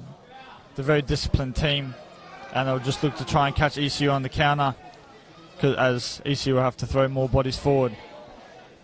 Praja shows a cool head with Harding sliding in. He then gets the better of Steele. Higgins' pass. Petrie. Nickel. Lovely interplay. Praja continued his run. Steele read it though and put into touch, and then the foul goes against the Czech utility player.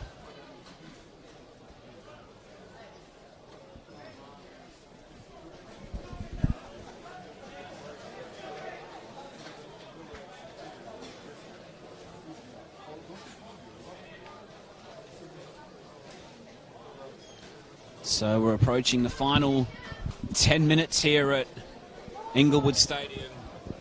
ECU 0, Floreat 1. Kyle Murray with the only goal so far.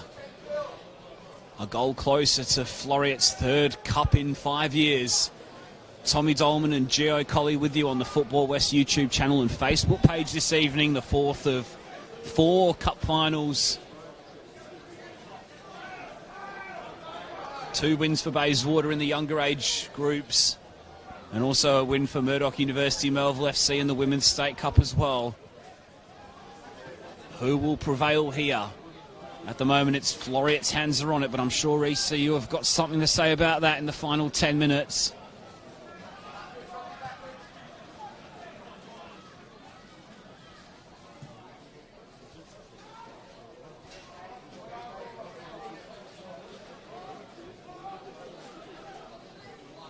How do you think Floreat can use their experience in this final 10 minutes to see out this result, Gio? Oh, as I said before, they're just going to sit in a block, so they need their older, more experienced players to lock it in and make sure that they're communicating all the time, making sure that there's no way through for the ECU attackers. Stuck to their task fairly well for the first 80 minutes here. Arnold's clearance was sliced off the outside of the boot. Douglas will get us restarted quickly.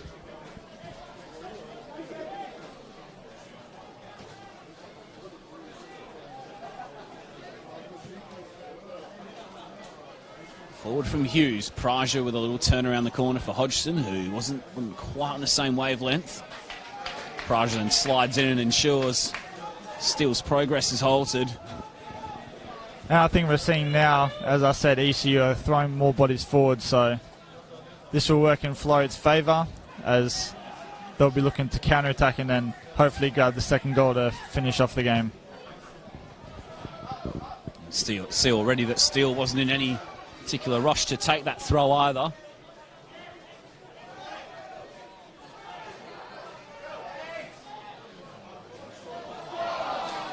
Hoff's pass was a dangerous one. It was nearly intercepted by McManus.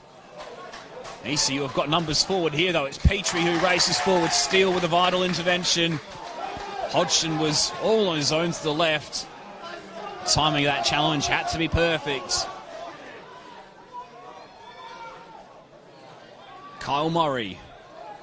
Phil Arnold. Lovely move from Floyd. Murray again, sorry.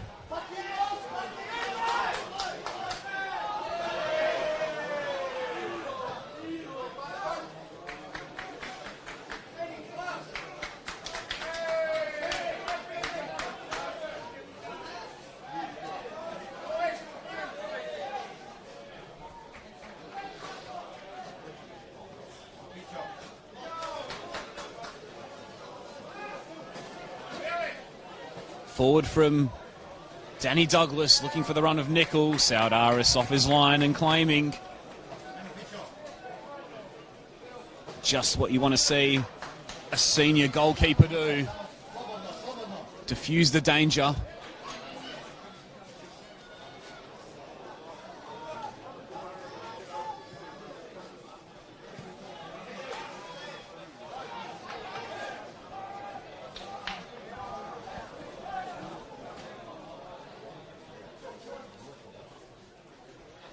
Just seen the State Cup trophy being brought down in front of us on a table just beneath our commentary position.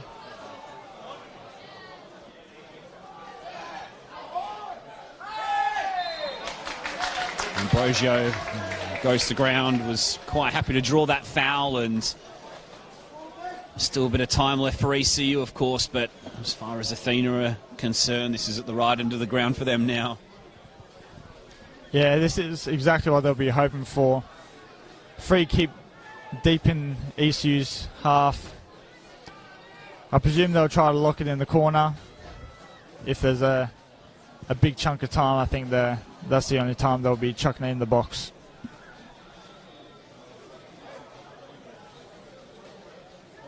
Still committed a few bodies forward for this one, but just the 3 in Saudaris, Arnold and Ambrosio.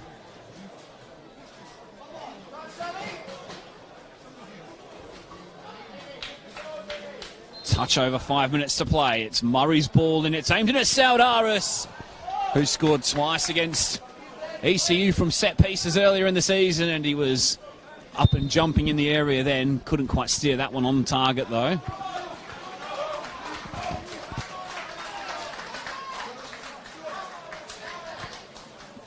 First change of the afternoon for Vasviasic's side now.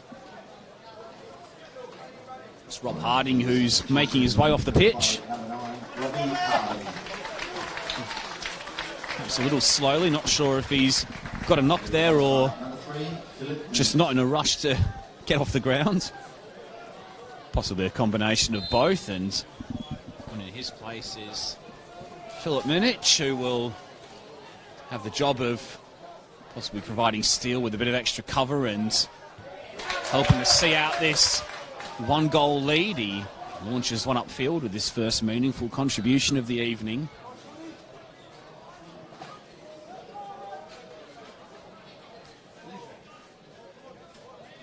Douglas. Cassidy.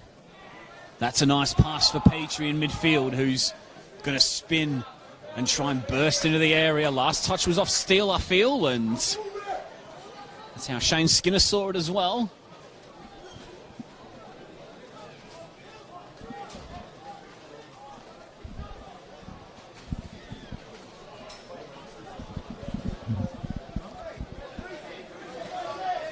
Yet another corner for ECU. It's Nichols' deep ball into the area. The header came in, and not sure who the final touch was off. Shane Skinner and the linesman saw it as a goal kick.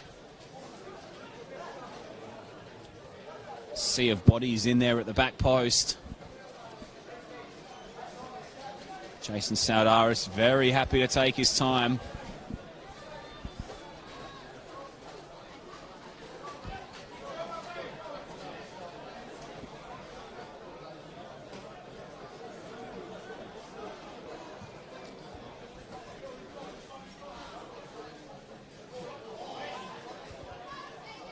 Flick on there from Murray. Ambrosio nearly latched onto it.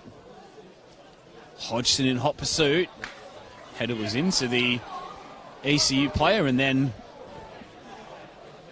off the Floreat defender, as it turned out.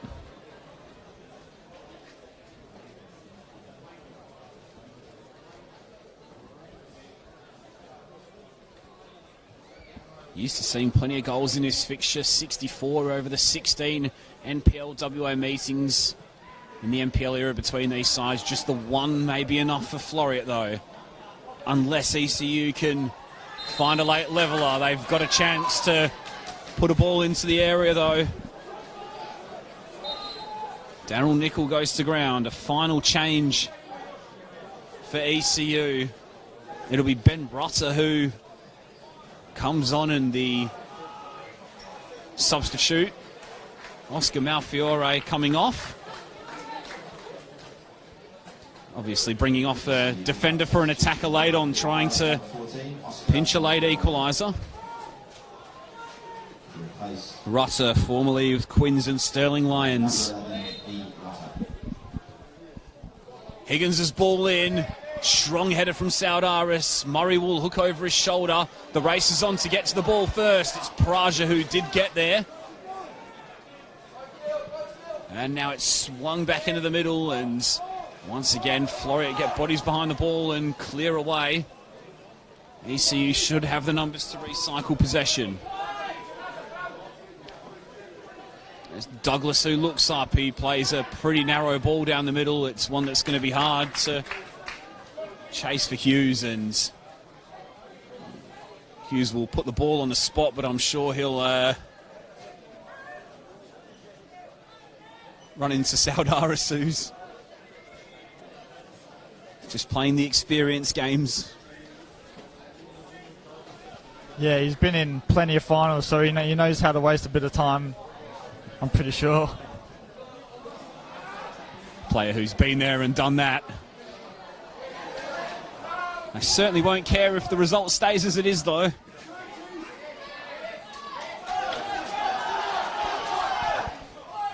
Minich Comes forward. McManus drives into the area. McManus strikes, and Perkins was down low to gather. A little bit more power, and that may have troubled the goalkeeper. ECU still alive. Nichols pass. Danny Hodgson.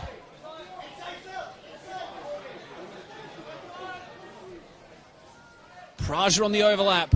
Hodgson trying to make something happen, trying desperately to stay on his feet. And in the end, he has to retreat all the way back to Hoff. Floreat with all 11 behind the ball now, as you'd expect. Hoff's ball forward. The header is cleared. It's at the feet of Ambrosio, and now Arnold is up in support. And this looks like it's going to go towards the forward corner of the ground, and in fact it's ECU win the throw. Stoppage time looming. 3 minutes left according to David Bruce.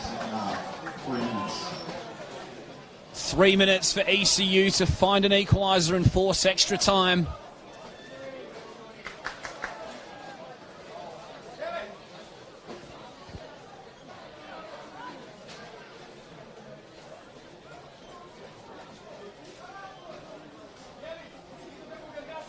They've only been held scoreless twice this season, ECU. Both of them away games at Armidale and at Perth.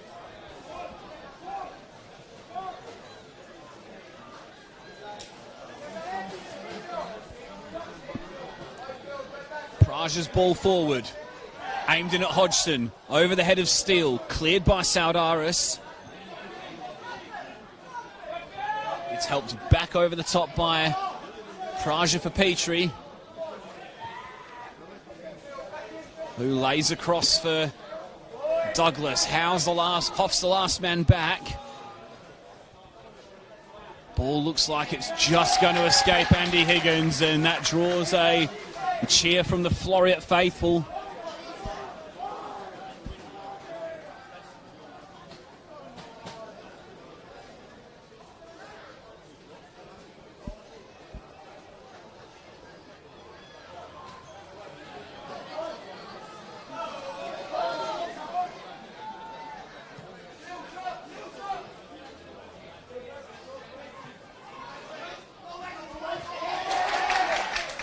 Cassidy fights hard.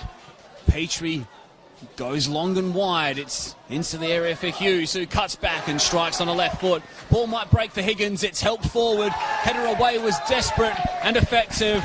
And in the end, there was an offside flag against ECU. And once again, the seconds will tick down that little bit more.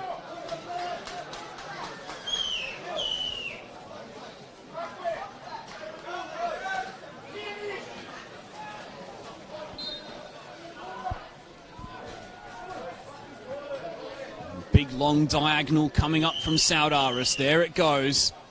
Ambrosio will try and help on. He nearly did enough. It was Douglas who lifted it forward, and going a little bit too early there was Rutter. And once again, this is all to the suiting of Floreat.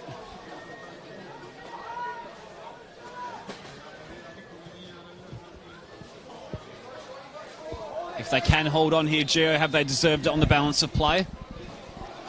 Yeah, look, I think they've done a tremendous job after scoring the goal. They've sat in very, very well. ECU haven't looked like they've created a lot of opportunities, or I don't even think Jason Saudaris has made a save. Got to go now for ECU if they want to equalise. They run out of time though. Floreat win the State Cup final. The Cup specialists do it again, a third State Cup in 5 years. For the top 4 Cup winners of last season, they always do it in the big games. They always find a way.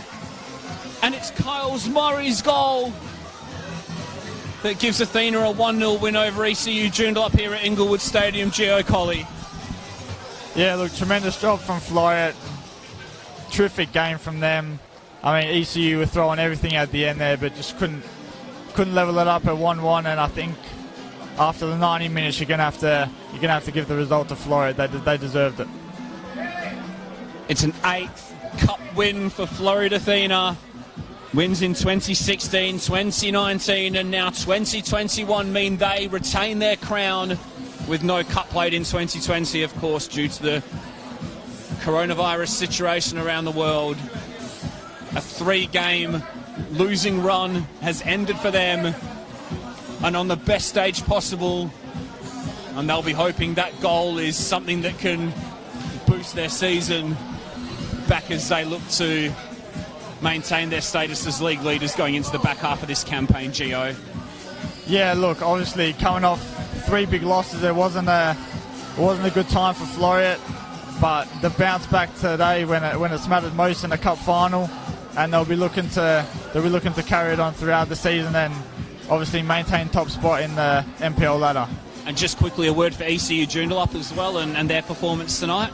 Yeah, look, they had a tremendous game. They just couldn't find the back of the net, unfortunately, but credit to them. They threw everything at them, and good luck to them for the rest of the season. Brilliant, Gio. Really appreciate you joining me tonight on the broadcast this evening. Hope you enjoyed the game, and hope you've enjoyed the game at home, wherever you may be watching around WA or around the world. On behalf of the Sportscast Australia team, our cameraman Goran, Gio and myself, I think we're going to get an interview with Floreat Athena's skipper Jason Saldaris in a moment or two, and then we'll cross down to Sean Fry with the trophy presentations. But for now, from me, Tommy Dolman, it's good night here at Inglewood Stadium. Floreat Athena State Cup winners in 2021. Jason Saldaris. Jason, I remember standing at the interview with you way back at the start of the pandemic when we were all learning how to elbow bump instead of shake hands, and it's been a crazy couple of years, pretty tough couple of years for everyone, but for your club in particular, the restructured season, a heartbreaking way not to win the first title in a long time, things just starting to slip this season, injuries and suspensions piling up at the wrong time. How much does this mean to the club to add some silverware to the cabinet and do it in such a good way against a good side? Oh, it's massive, especially after the last 3 weeks we've had. It's been pretty tough on the boys. We haven't done that in, I can't remember, maybe 2 or 3 years. So ECU a great outfit. I know they're going to give Adelaide Olympic a run for their money when the FA Cup comes, but this is massive to bring the cup back home because we didn't get to defend it last year. Fantastic performance from you personally. You've won a trophy now wearing the armband. Any chance you're going to give it back to Dean, or maybe you just take it from here on in? Nah, as long as Dean's here, he'll be the skipper, but I'm just here just to make the number up until he gets better. Jason Saldaris, thank you very much.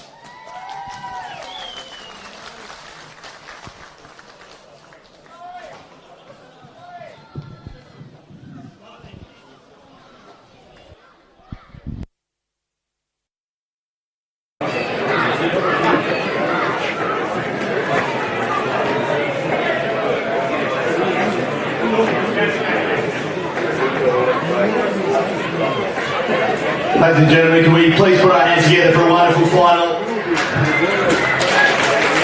We wait for the Floreat side to come over. And now, to present the Player of the Match award, we have a player here who has needs little introduction. Not so much a player anymore, but was a fantastic player in his day. Capped 60 times by Australia. Member of the Socceroos 2006 FIFA World Cup squad in Germany. It is a genuine honour for me to welcome former West Ham United winger Stan Lazaridis.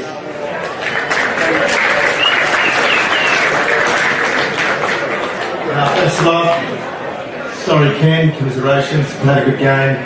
The award goes to number 4, Ben Steele.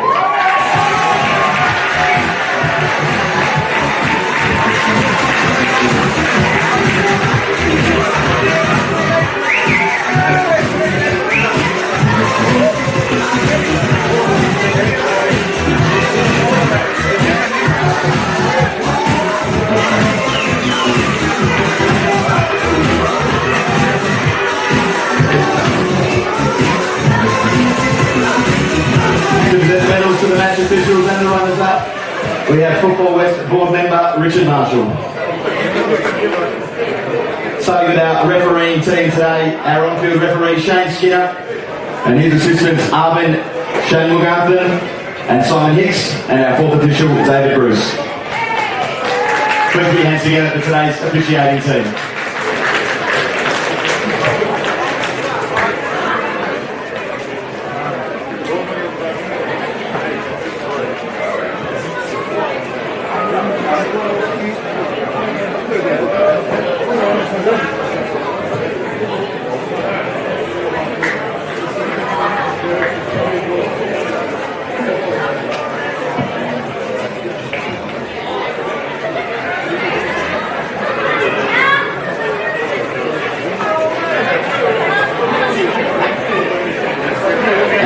To invite our runners up to come forward and collect their medals, starting with number 1, Johnny Perkins, number 2, Jeremy Shongo, number 3, Nelson Shongo, number 4, Declan Hughes, number 5, Danny Douglas, number 7, Jason Petrie, number 8, Tommy Hoff, number 9, Daryl Nickel, number 10, Andy Higgins, number 11, Ben Rudder, number 12, Yakul Praga. Number 13, Thomas Amplet. Number 14, Oscar Malfiore. Number 16, Shane Cassidy. Number 17, Danny Hodgson. And number 20, Joseph Pollard. So please welcome Kenny Lowe and the coaching staff forward to collect their medals.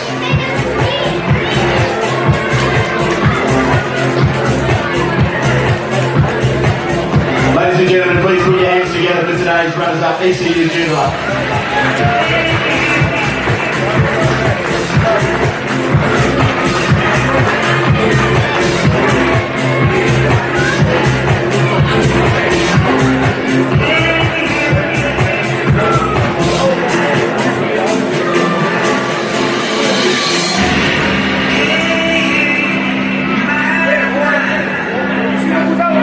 Thank you, Richard.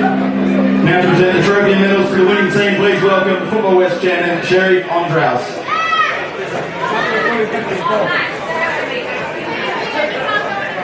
I would now like to invite the winners forward to collect their medals, starting with number 2, Marco Sanlucia.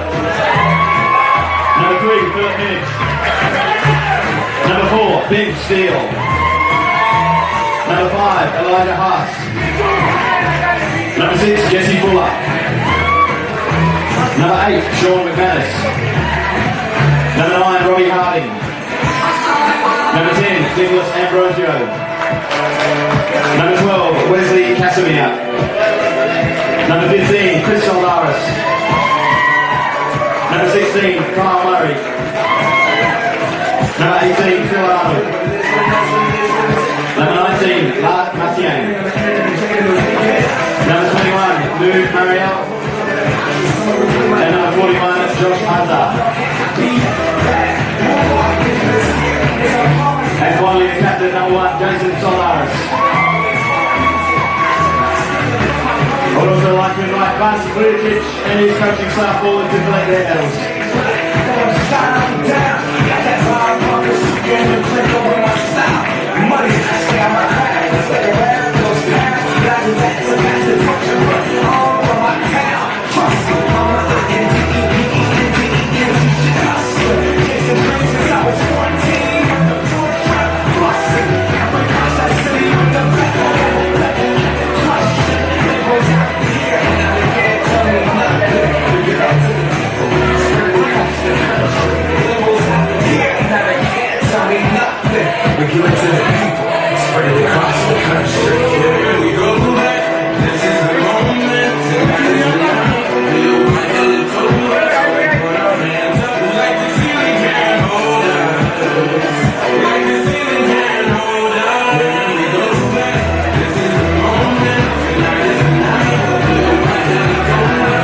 Ladies and gentlemen, your 2021 State Cup final champions, Floreat Athena!